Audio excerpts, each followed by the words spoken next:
मैं पिताश्री और माता की आज्ञा का पालन करने के लिए मैं 14 वर्ष तक वन के लिए जा रहा हूँ। इसलिए तुम्हें यहीं रहकर सास ससुर की सेवा करना और उनकी आज्ञा का पालन करना तुम्हारा धर्म होगा। स्वामी, मैं देख रही हूँ और समझ भी रही हूँ कि इस संसार में स्त्री के लिए पति वियोग के समान कोई दुख नहीं है। हे प्राणनाथ, हे करुणा निधान, हे रघुकुल रूपी कुमुद वन को खिलाने वाले चंद्रमा, आपके बिना मेरे लिए स्वर्ग का सुख भी नरक के समान है। माता पिता, भाई बंधु, प्यारा परिवार, यहाँ तक कि प्यारा पुत्र भी, जहाँ तक स्नेह और नाते हैं, ये सब कुछ पति के बिना स्त्री को सूर्य से अधिक तपाने वाले होते हैं।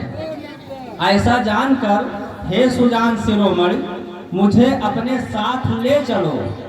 विनती बहुत करो का स्वामी, करुणामय उर अंतर्जामी। आप हमारे हृदय की बात को जानते हैं नाथ। जैसे कि जिय बिनु देह नदी बिनु बारी, तैसे नाथ पुरुष बिन नारी। पति के बिना जिस तरह से बिना जल का नदी कोई अस्तित्व नहीं होता है, ठीक उसी प्रकार पति के बिना स्त्री के लिए कुछ भी नहीं है। ऐसा समझकर स्वामी मुझे भी अपने साथ ही ले चलो। सीते सीते सीते क्यों रोती है? क्या धरा वेदनाओं में है? सुख दुख सब एक समान बल जिनके आत्माओं में। मैं समझ रहा हूँ पति वियोग, तुम नहीं प्रिय सह सकती हो, फिर भी आत्मा में बल लाओ, बल होगा तो सह सकती हो। चलने को चल सकती हो, पर है यह वचन उदार, किंतु तुम्हारे सामने बाधक एक विचार। मैं कैसे ले चल सकता हूँ जब हूँ आज्ञा के बंधन में? मछली माँ ने नहीं कहा सीता भी जाएगी वन में। अब तुमको साथ ले चलो तो वह बात आन की जाती है।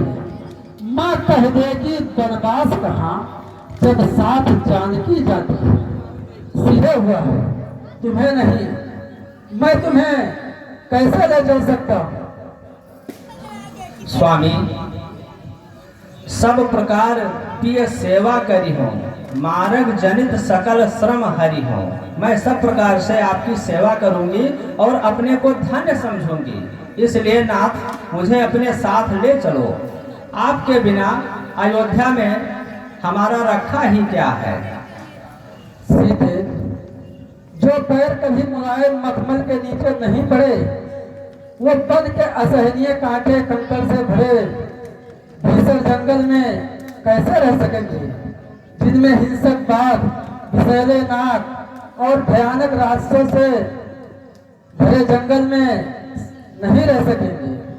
लेकिन ठीक है, ये तुम मेरे साथ चलने की इतनी जिद कर रही हो तो जाओ, शीघ्र चलने की तैयारी करो। इस प्रकार से पिता की आज्ञा मानकर श्री राम और जनक नंदनी बन जाने की तैयारी कर रहे हैं। और ये दुखद समाचार लक्ष्मण को सुनाई पड़ता है। समाचार जब लक्ष्मण पाए, व्याकुल विकल बिलख उठ धाये।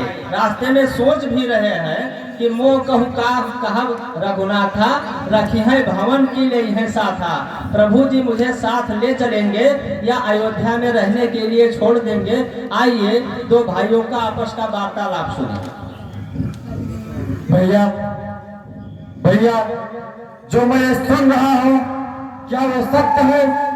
कैकेयी के कहने पर महाराज ने आपसे राज छीन लिया है? लक्ष्मण, माता कैकेयी को कैकेयी कहकर कब से पुकारना सीख लिया तुम? आप बुलाओ उसे माता। मैं उस कुल घातनी को माता नहीं कहूंगा और मैं ये अन्याय भी नहीं होने दूंगा।